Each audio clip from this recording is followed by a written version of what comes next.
Hello, greetings mga ka-sky watchers and mga ka-spacers natin out there from Luzon, Visayas, and Mindanao. And sa lahat po ng ating mga ka-sky watchers and mga ka-spacers na nakatutok po ngayon sa ating online telescope viewing of the moon worldwide and netwide. Magandang araw po, or I should say magandang gabi po sa inyong lahat. This is your ka-sky watcher and ka-spacer and your space commander, Sir Jun Cahigal. Welcome to another of our online telescope viewing of the moon.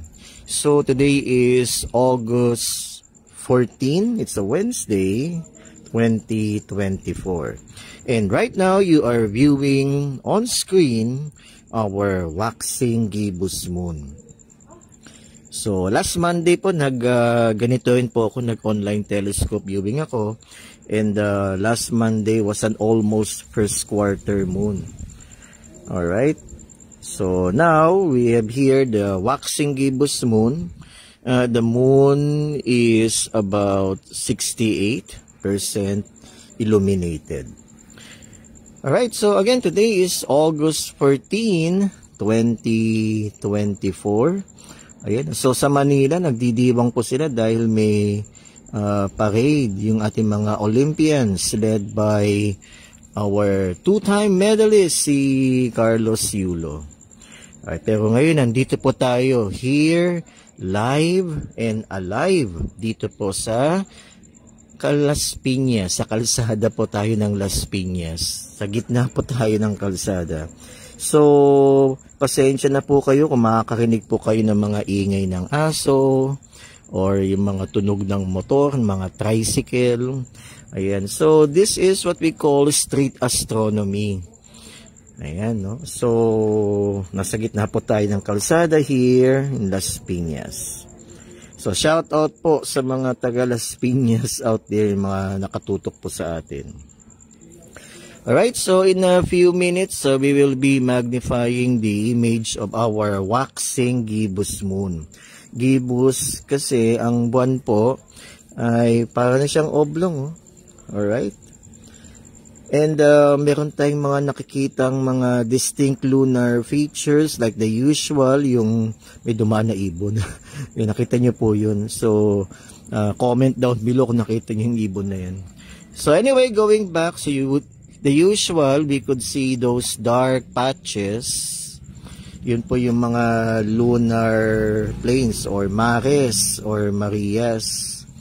Because Maria is the Latin word which means seas. No? Mare, which means seas or dagat.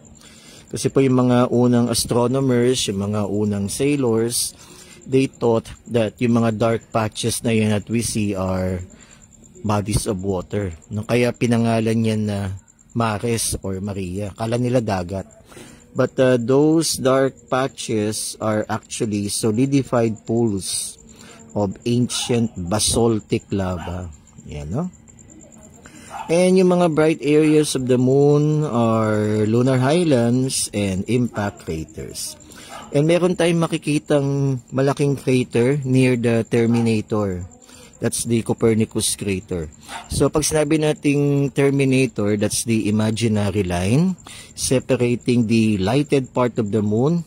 The moon is 68% illuminated from the unlit part. So, makikita natin yun, yung malaking crater na yan, that's the Copernicus crater. Alright, and kita na rin po yung Montes Apeninos mountain range. Ayan, no? Okay. So, in a few minutes, we will be magnifying this image of our moon. And I am using one of my favorite telescopes. This is the Vixen Super Polaris R130S reflecting telescope. So, makikita nyo, napaka crisp and clear yung lunar image natin. Alright. So, huwag na tayo magpatumpik-tumpik pa. And let's magnify the image of our moon. Alright, so here we go.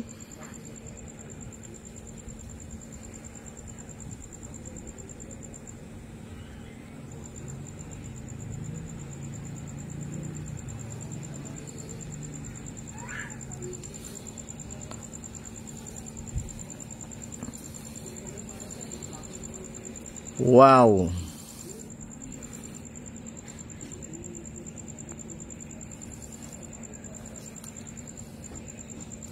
Wow. Mga ka-Sky Watchers, so you are now seeing on screen the magnified image of the moon, and at the middle, that's the Copernicus crater. The Copernicus crater is about 93 kilometers across and about 3 kilometers deep.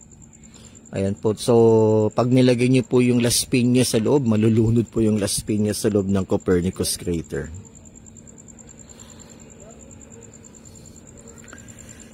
Alright, fascinating indeed, mga ka-Sky Watchers. Ayan, ha?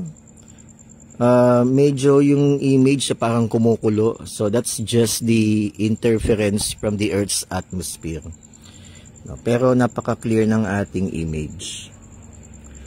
Alright, so just imagine that you are on board the Apollo spacecraft orbiting the moon.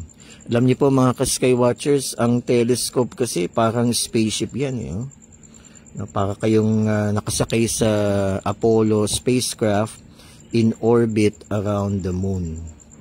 Ayan, oh. Medyo nanginginig lang ako yan. Alright.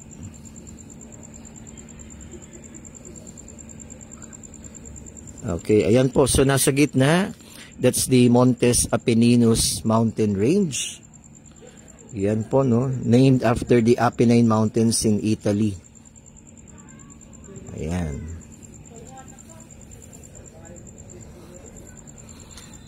And sa bandang right ng ating screen is the Copernicus crater.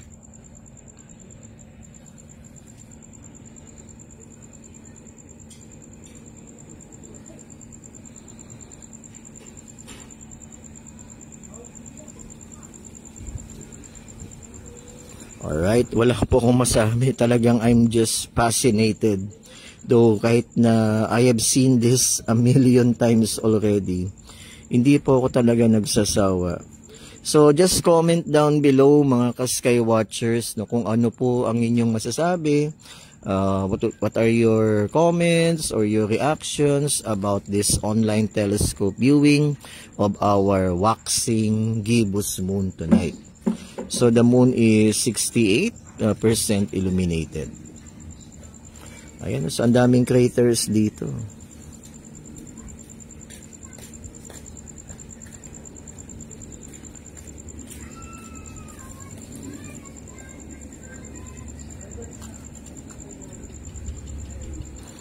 Ayan mga ka-Sky Watchers, so comment lang po kayo.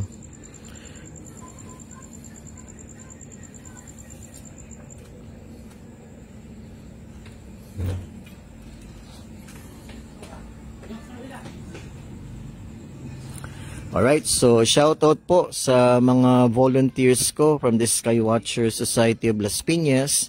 And by the way, konting plugging lang po, we will have a free public telescope viewing.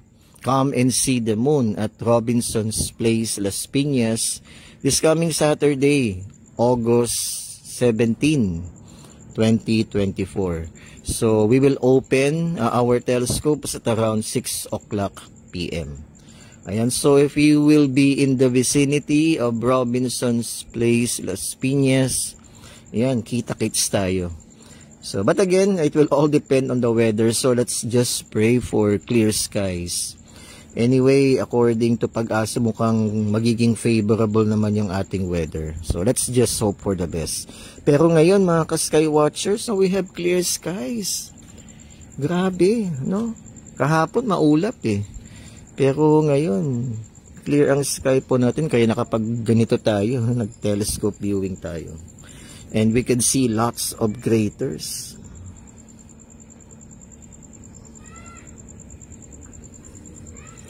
Ayan po. So ito ba yung mga dark areas or dark patches? Ang tawag po dito ay mares or Marias. Kasi yung mga early astronomers saka mga sailors, no, akala nila dagat yan, no, bodies of water. Pero yung mga dark patches na yan, again, those are solidified pools. Yan, of ancient basaltic lava. Ayan, no? So dumaan yung kotse. Yan, so, sa gitna po tayo ng kalsada.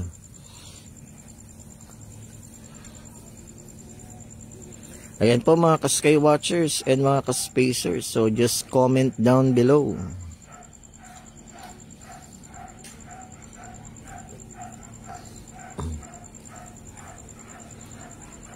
And shoutout din pala sa aking bagong presidente ng Vedan Society of Young Astronomers, si Mr. Gab Tolentino. Ayan, so shoutout sa iyo and the rest of the crew of the Vedan Society of Young Astronomers. Ayan, and shoutout sa mga estudyante ko dyan. Kung saan man kayo, magparamdam naman po kayo. Alright. Ayan po, so nakikita natin dito yung Sea of Tranquility or Mares Tranquillitatis, kung saan po naglanding yung Apollo 11.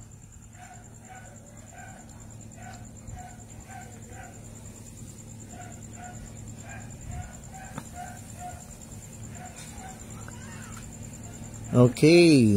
Ayan, oh. Yan, mag-comment po kayo mga ka-sky watchers and mga ka-spacers natin. Yan, shoutout po sa mga nanonood po ngayon.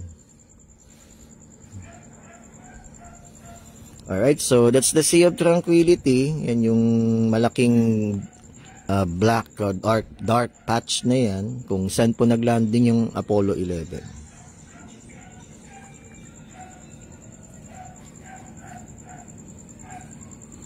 Ayan. So just imagine po na kayo po ay nakasakay sa Apollo spacecraft, no, na nag-orbit sa buwan.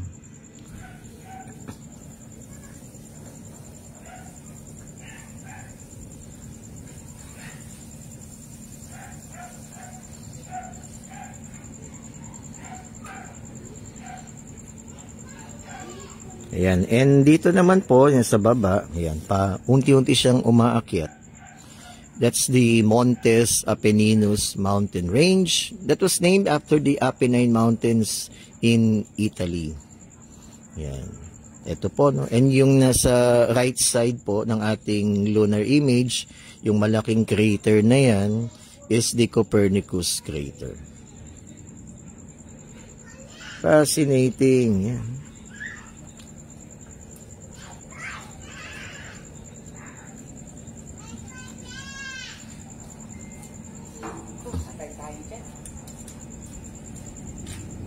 Kondo na naman, kondo.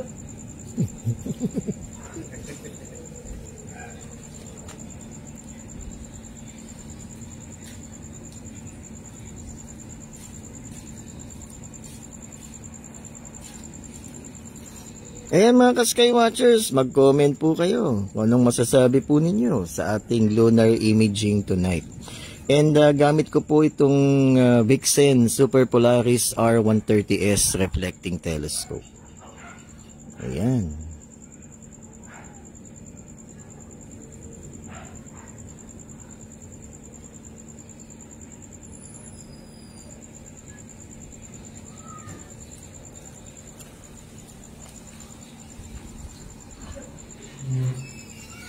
Okay, so siguro ibalik na natin yung image ng buwan sa kanyang normal size. Ayan, so ito, binabalik ko po yung Montes Apenninus and dun katabi niya is the Copernicus crater. Itingnan nga ulit natin yung Copernicus crater. Ang galing, ako'y na-amaze dito talaga. Ayun, fantastic. Ayan, malaking crater po yan. Ayan, no?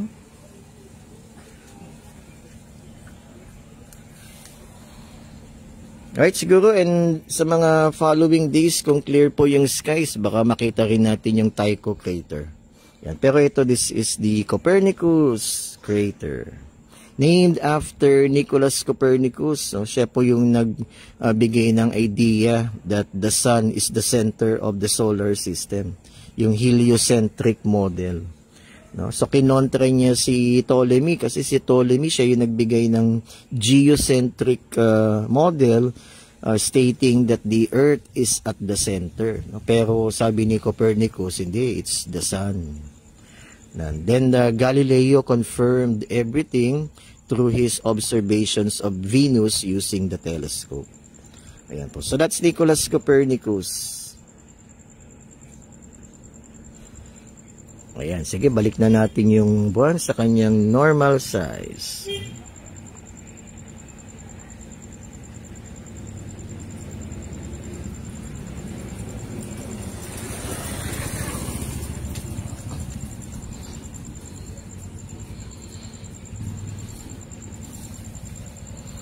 So, ayan po mga ka-Skywatchers. Sana nagustuhan niyo po yung ating online telescope viewing of the waxing gibbous moon.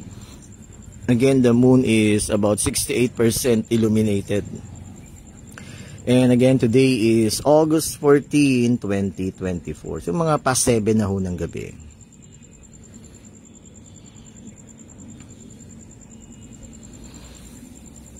Ayan, so namnamin po ninyo. Just enjoy the image of our moon tonight. We have clear skies. And again po, ipa-plug ko lang po yung aming ganap. This coming Saturday, we will be having a free public telescope viewing. Come and see the moon at Robinson's Place, Las Piñas, August 17, this coming Saturday at 6 o'clock. Up to closing po yan. Alright, so if you will be in the vicinity, tara po, kita-kits tayo sa Robinson this coming Saturday. And again, disclaimer lang po, no, it will all depend on the weather conditions. So, sana clear skies para may tuloy natin yung activity. Alright, so hanggang dito na lang po siguro tayo. Nilalamok na po ako dito sa labas. Alright, so this is your ka-Skywatcher, ka-Spacer, and Space Commander, Sir Jun Cahigal, saying live long and prosper. And don't forget to always keep your space and always keep looking up. Yan lang yung lagi kong sinasabi. So again, shoutout po sa mga nanonood ngayon, and sana wag po kayong magsawa dito sa ating ginagawang online telescope viewing. Again, we are here to inspire young minds. And please like and share this video, no, para makarating naman sa maraming tao. Alright, so thank you very much. Hanggang dito na lang tayo. Bye-bye.